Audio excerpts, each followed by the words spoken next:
네, 어제까지 비가 많이 오다가 오늘은 날씨가 굉장히 좋더라고요. 여러분들의 부동산에도 이렇게 맑은 소식 전해드릴 수 있도록 오늘도 다양한 소식 준비했으니까요. 끝까지 함께해 주시길 바라겠습니다. 자, 그럼 먼저 첫 순서 이슈 시그널부터 출발해 보도록 할게요. 부동산 시장의 흐름을 읽을 수 있도록 다양한 이슈들을 짚어드리는 순서입니다. 자, 이사님 오늘은 어떤 이슈 살펴볼까요? 네, 요새 이슈에서 지금 국토부에서 발표된 좀 자료가 있습니다. 어떻게 보면은 좀 공공성을 강화를 해서 재개발이라든가 재개발에 대한 부분 또 재개발이 잘 안 됐던 부분을 공공성, 즉 LH라든가 SH를 시행 참여자로 첨가를 시키면서 부족한 부분을 좀 보완시키겠다. 거기에 또 예산 또 투입하겠다라는 내용이 5월 6일에 좀 발표가 되어져 있습니다. 예, 이런 부분을 아마 좀 구체적으로 이번 주와 다음 주 이렇게 두 개로 분류를 해서 한번 보도록 하겠습니다.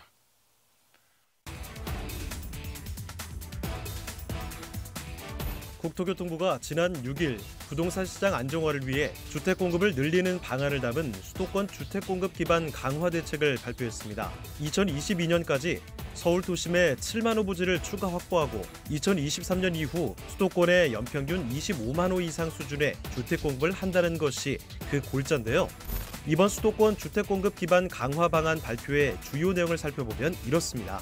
먼저 공공성을 강화한 정비 사업을 활성화해 4만 호의 신규 주택을 공급할 것이며 두 번째로 도심 내 사용하지 않고 있는 유휴부지를 재정비해 1.5만 호를 공급하는 동시에 유휴부지 개발을 통해 1.5만 호를 추가 확보해 총 7만 가구의 신규 주택을 공급할 계획입니다. 이는 장기적인 주택 공급 기반을 마련해 시장 안정세를 더욱 공고히 하기 위함이라는 것이 그 분석입니다. 또한 이번 발표에는 기존 수도권 공급 계획의 조기 이행 방안도 포함되었는데요. 3기 신도시와 주요 공공택지에 대해 사전 청약제를 도입해 조기 분양하고 토지 보상 병행을 추진하는 등 기존의 수도권 30만 호 공급 계획도 차질 없이 진행해 조기에 이행한다는 방침입니다. 오늘은 부동산 시그널과 함께 국토교통부에서 발표한 수도권 주택 공급 기반 강화 방안에 대해 자세히 살펴보겠습니다.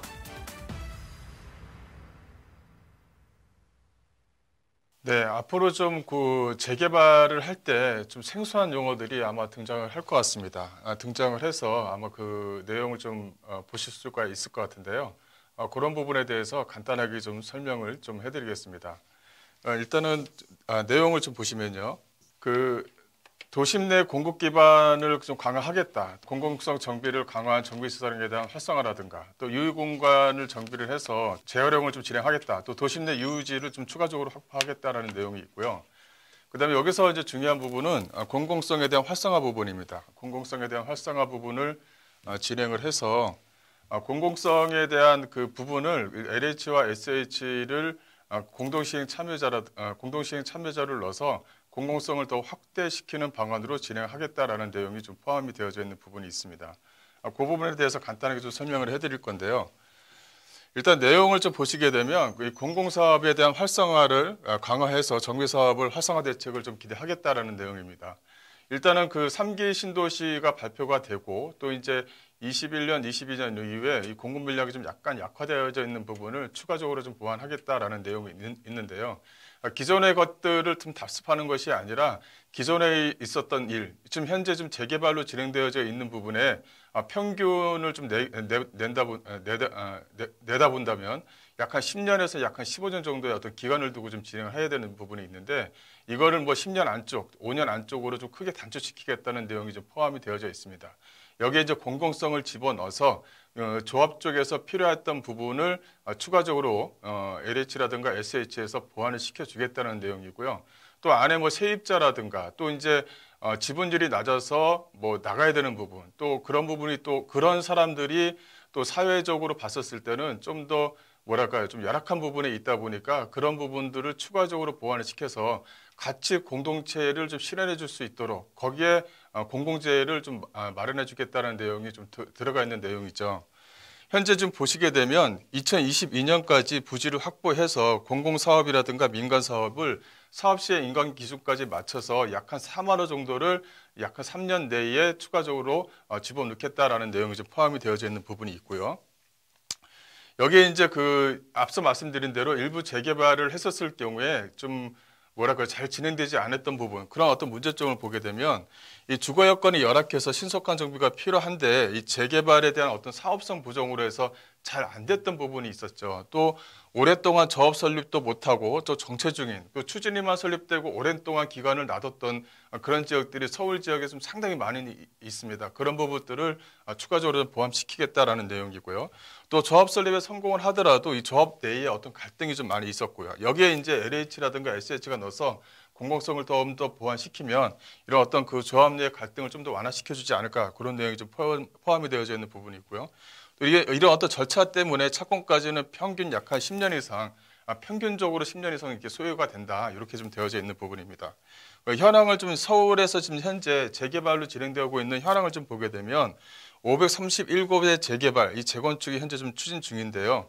최근 3년 동안 인허가가 약 한 2만 6천 호, 착공이 약 한 2만 8천 호 정도가 현재 좀 진행을 하고 있다. 이게 전체적으로 봤을 때는 그렇게 썩 나쁜 성과는 아니고 좋은 성과대로 좀 움직이고 있다. 이제 이렇게 좀 보시면 될 것 같고요. 여기 이제 개선 방안에는 구체적으로 딱 4개로 좀 나눌 수가 있습니다. 첫 번째는 앞서 말씀드린 대로 공공 참여, LH나 SH 같은 공동 참여자로 진행을 해주게 되면 좀 더 빨리 진행될 수 있도록 공공 참여를 좀 적극적으로 유도하겠다는 내용이 좀 포함이 되어져 있고요. 거기에 이제 조합원에 대한 지원입니다. 조합원의 어떤 지원이라든가 지위를 좀 더 한층 강화시켜서 그 재개발로 나오는 수익 자체를 좀 더 수익을 골고루 좀 가져갈 수 있도록 만들어내겠다 이런 부분이 있고요. 그 안에 들어가 있는 그 세입자입니다. 이 세입자가 어느 시기에 나가느냐, 좀 유동성 있게 잘 나가게 되면 사업 진행 속도가 상당히 빨리 진행될 수가 있으니까 그 좀 열악한 세입자에게도 예산을 투입해서 좀 더 지원을 좀 더 강화시키는 그런 방안으로 들어가겠다라는 내용이 있고요. 그래서 이제 사업성에 대한 보완이라든가 신속한 사업을 추진해 나가겠다는 내용이 이 4개 골자로 좀 들어가 있는 부분입니다. 여기에 이제 재개발로 들어가게 되면 재개발 및 이제 주거 환경 개선 사업으로 이제 들어가는 부분이고요. 여기에 이제 LH라든가 SH 즉 공동 시행 참여자로 좀 진행을 하게 되는 거죠. 즉 도시 및 주거 환경 정비법에 따라서 재개발 지역이라든가 주거 환경 개선 사업을 진행하는 지역들에 한해서 LH와 SH가 공동 시행자로 참여할 수 있게끔 폭넓게 만들어내겠다. 거기에 이제 신속한 인허가라든가 국비라든가 기금 지원이 좀 들어가죠. 즉 예산이 들어간다는 얘기입니다. 그래서 이 저렴한 분양주택이라든가 공적 임대주택, 즉 소위 말하면 약 한 1000세대 중에 약 한 300세대라든가 200세대의 공공임대주택을 적극적으로 좀 마련을 하겠다라는 내용도 좀 포함이 되어져 있습니다. 따라서 이게 3년마다 도시규제 완화라든가 이 필요성을 또 3년마다 또 내부적으로 규율이라든가 규칙을 바꿔서 효과적으로 좀 검토할 수 있도록 내용을 바꾸겠다라는 것도 이 골자가 좀 될 것 같고요. 여기 이제 그 조합원 지원 강화 방안이 있습니다. 이제 어떤 식으로 이제 조합원 지원을 강화시킬 것이냐 이제 보시게 되면 확정 수익률을 지급하겠다. 즉 LH와 SH가 참여하는 그 관리처분 시 산정되는 이 분담금에 대한 보장을 해주겠다라는 것입니다. 이게 추가 분담금을 되도록이면 억제를 시켜서 확정 수익을 낼 수 있도록 진행을 하겠다라는 내용이고요. 그 예시를 좀 보시게 되면 공공재 개발 사업의 조합원 분담금 수준을 좀 보시게 되면요. 조합원에 대한 어떤 희망 수익이 있죠. 이걸 이제 비례율로 따지게 되는데 약 한 115% 정도를 예상을 한다고 한다면 현재 사업 여건상 예상 수익을 95% 정도를 예상을 할 수가 있습니다. 좀 간격이 좀 일어나는 부분이 있죠. 이거를 LH나 SH가 양쪽의 어떤 중간 정도를 타협을 해서 약 한 105% 정도의 비례율을 감안을 해서 이런 어떤 확정 수익률을 좀 보장해 줄 수 있도록 그래서 사업을 좀 더 많이 빨리 진척될 수 있도록 해주겠다라는 내용이 좀 포함되어져 있는 부분이 있고요. 근데 여기서 이제 조건이 있죠. 이제 조합원 지원 강화 중에 이제 저소득층에 대해서도 분담금을 대납하겠다라는 부분이 있는데요. 분담금을 대납을 하게 되면 뭐 다 분담금을 대납해 준다는 것이 아니라 이 조합원 중에도 이 저소득층의 어떤 조건을 이렇게 이제 세 가지로 나눴습니다. 이렇게 무주택자이고 또 전용 면적이 60평방미터 이하라든가 또 10년 동안은 그 아파트에 거주하고 그 후에 처분하는 이 세 가지 조건을 달게 되면 LH라든가 SH에서 분담금 대납 후 10년간 주택을 같이 공유할 수 있도록 만들어내겠다라는 것이죠. 그래서 이렇게 분담금을 대납하는 대신, 즉 소위 말하면 이 아파트가 하나 생기게 되면 A라는 조합원이 소유주만 되는 것이 아니라 LH하고도 SH하고도 공동 소유자가 됩니다. 그래서 이런 조건을 충족시키게 되면 추후에 매매했었을 때 저소득층도 또 거기에 대한 어떤 공동 수익을 누릴 수 있도록 만들어내겠다라는 것이 포함이 되어져 있는 부분이 있고요. 또 이제 거기에 또 이주비 부담도 좀 완화를 시켜주겠다라는 내용도 포함이 되어져 있습니다. 현재 중도금 같은 경우는 분담금 자체죠. 분담금 자체가 이렇게 40% 정도의 어떤 중도금 대출 이렇게 좀 만들어낸 것이 거의 대부분 다 보편적입니다. 이걸 40%로 줄이겠다는 내용이죠. 그래서 모든 조합원에게 약 한 70% 정도의 대출을 저리로 약 한 1.8%의 어떤 이주비 융자를 해주겠다라는 내용도 포함이 되어져 있습니다. 당연히 여기에 이렇게 국가에 대한 재정이 들어간다 이렇게 보시면 될 것 같고요. 따라서 뭐 조합원에게 70%인데 뭐 그 한도가 없는 것이 아닙니다. 약 한 3억 원 한도 내에서 지급을 한다라는 것이죠. 이렇게 이주비 융자는 LH라든가 SH가 전세금을 대신 납부하고 조합원에게 이자를 받는데 1.8%면 상당히 저리죠. 이렇게 상당한 저리로 이주부에 대한 어떤 부담을 완화시켜주겠다라는 내용이 좀 포함이 되어져 있습니다. 현재 세입자 지원 강화 이렇게 계속적으로 보고 계시는데 이런 것은 그 법을 개정해서 나오는 것이 아닙니다.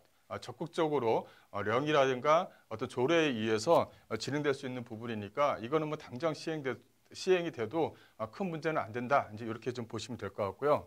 세 번째로 보시게 되면 세입자가 분담금에 대한 부담이라든가 추후에 좀 들어오게 되면 또 세입자가 또 돈이 없게 되면 또 뒤로 밀려나게 되죠. 그럼 또 다른 지역에 가서 또 재개발 지역이라든가 노후돈 주택에 거주해야 되면 그것도 하나의 또 사회 문제가 되다 보니까 요게 이제 세입자를 다시 새롭게 지어진 아파트에 재정착할 수 있는 이렇게 지원을 좀 강화를 해준다든가 거기에 안에 소위 말하면 재개발 지역은 주택만 있는 것이 아니죠. 거기 안에 영세 상인들도 포함되어져 있으니까 이런 어떤 영세 상인들에게도 영업을 할 수 있도록 지원을 해주겠다라는 요구 두 가지가 더 있습니다. 재개발로 건설되는 공공임대에 대한 입주 자격을 정부구역 지정 이전부터 거주하시던 세입자에게 공공시행자 지정 시 이제 공동사업자로 참여하겠다는 거죠. 시행 시 거주 중인 세입자로 이제 확대를 시켜주겠다라는 내용이 좀 포함이 되어져 있고요. 또 영세 상인 같은 경우는 국비를 지원해서 사업지 인근에서 공공임대 상가를 같이 진행을 해서 영업을 지속적으로 할 수 있도록 도와주겠다라는 것입니다. 근데 여기 안에 이제 예산이 좀 들어가 있는 부분이 있는데요. 도시재생 사업에서 인정되는 제도 중에 국비가 약 한 50억 원 정도가 이렇게 책정이 되어져 있는 부분이 있습니다. 이것을 최대한도로 활용하겠다라는 내용입니다. 두 번째는 뭐냐면 사업성에 대한 보완입니다. 또 신속하게 사업을 추진할 수 있도록 도와주겠다는 내용이죠. 이 개발사업법에 따라서 추진하는 사업지구라든가 구역 등을 활성화지구, 새로운 용어가 좀 하나 생겼죠. 이 활성화지구로 지정을 해서 어떻게 보면 현재 지금 되어져 있는 뭐 촉진법이라든가 이런 것보다는 좀 더 많은 특혜를 부여해서 진행을 해주겠다라는 것입니다. 그래서 뭐 특별건축 지역이라든가 도시재생 혁신지구 등 이렇게 이제 이런 형태로 해서 현재 그 활성화지구를 만들어서 적극적으로 재개발이 진행될 수 있도록 진행하겠다라는 것입니다. 근데 여기 안에도 이제 조건이 있는 거죠. 조합원 물량을 제외한 50% 이상을 공적 임대로 좀 공급을 해야 되는 부분입니다. 그렇다면 이렇게 지정 요건이 만들어지고 효과를 보시게 되면 용도지역 용도지역을 좀 상향시켜 주겠다는 것이죠. 소위 말하면 2종 일반 주거 지역을 3종으로 또 준주거 지역을 뭐 상업지역 주변 지역, 상업지역까지는 안 된다 하더라도 3종까지 올라간다고 용도 변경을 해준다 그러면 용적률이 대폭 상향이 되다 보니까 수익성 면에서도 큰 수익을 낼 수 있도록 만들어주겠다는 내용입니다. 이렇게 기부 체납도 비율을 또 완화시켜주겠다는 내용도 포함이 되어져 있고요. 이런 부분이 통합시민위원회에서 운영할 수 있도록 진행하겠다라는 내용도 포함이 되어져 있습니다. 또 이제 또 하나 좀 보시게 되면 이렇게 사업 기간을 단축시켜주겠다는 겁니다. 기존의 같은 경우는 10년에서 15년 정도, 즉 추진위가 설립되고 건축, 즉 건물이 올라가는 그 시기까지가 10년에서 평균적으로 약 한 10년 정도 걸린다. 천세대를 기준으로 해서 10년에서 15년 정도 걸리는 것을 약 한 5년 이내로 단축시킬 수 있도록 적극적으로 개선하겠다는 내용입니다. 종전에 이런 어떤 기간이 이렇게 상당히 좀 많이 걸렸는데 이걸 뭐 시행자로 지정을 해서 사업기인가 관리처분, 착공까지 이런 단계로 해서 5년 이내에 이렇게 개발 지역 지정이 되게 되면 바로 5년 안에 착공이 들어갈 수 있도록 적극적으로 개선하겠다는 것입니다. 이 적극적으로 개선하겠다는 내용 중에 가장 중요한 부분은 예산을 심어준다는 것이죠. 예산을 심어줘서 공공재에 대한 부분을 좀 더 적극적으로 활용하되 그만큼 빨리 수익을 낼 수 있도록 도와드리겠다라는 내용이 좀 포함이 되어져 있는 부분이죠. 또 하나 좀 보시게 되면 금융지원에 좀 강합니다. 주택도시기금 총사업비의 50%, 연 1.8%에 대해서 융자를 해주겠다라는 내용이고요. 이렇게 되게 되면 사업 시행자 입장에서는 상당히 유리한 부분이 있습니다. 또 하나는 뭐냐면 정비사업 대출 보증으로 해서 받은 융자금으로 해서 공사비 납부를 허용해 주겠다는 내용이에요.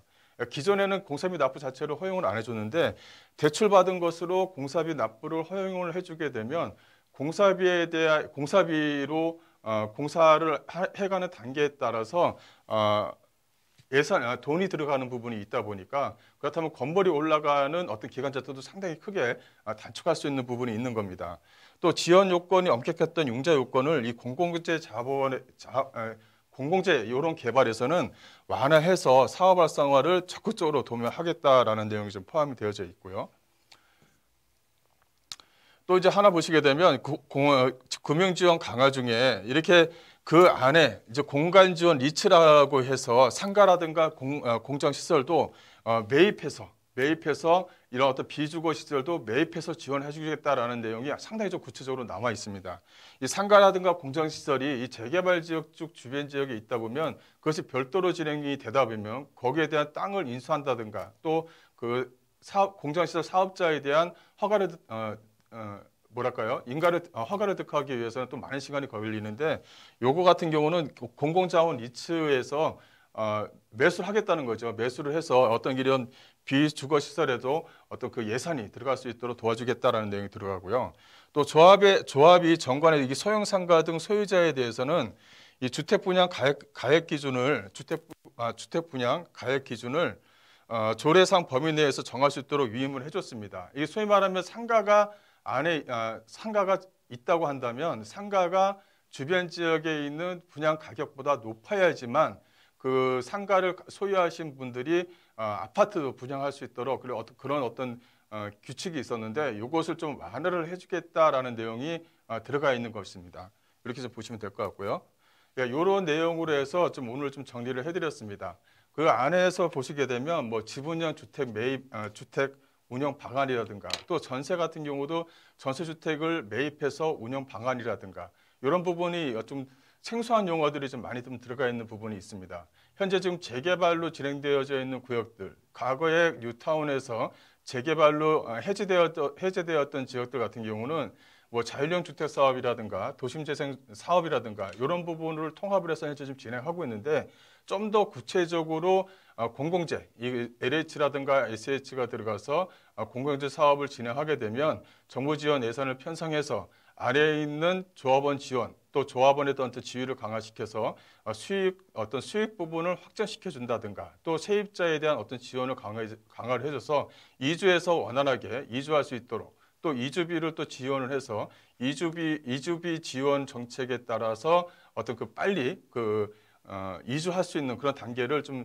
줄여나가는 것이죠. 이렇게 해서 빨리빨리 진행할 수 있도록 도와주겠다. 또 안에 이제 들어가 있는 뭐 기부채납 비율이라든가 또 용도에 대한 어떤 용도를 제한을 완화시켜줘서 2종을 3종으로 만든다든지 이런 어떤 대책을 마련을 해줘서 사업성 또 수익성을 좀 풍부하게 해줘서 사업 진행이 좀 빨리 진행될 수 있도록 도와주겠다. 또 대출에 대한 부분에 있어서는 과거에는 그런 어떤 그 자금 대출에 대한 어떤 부담이 상당히 좀 많았었는데 이걸 저리로 융자를 해주면서 착공 단계까지 갈 수 있도록 또 그 시공사 선정 단계에서도 어떤 그 아파트에 대한 어떤 그 건축에 대한 어떤 부담 자체를 융자를 가져와서 집행할 수 있도록 이렇게 도와주겠다라는 내용이 상당히 좀 구체적으로 살아 있습니다.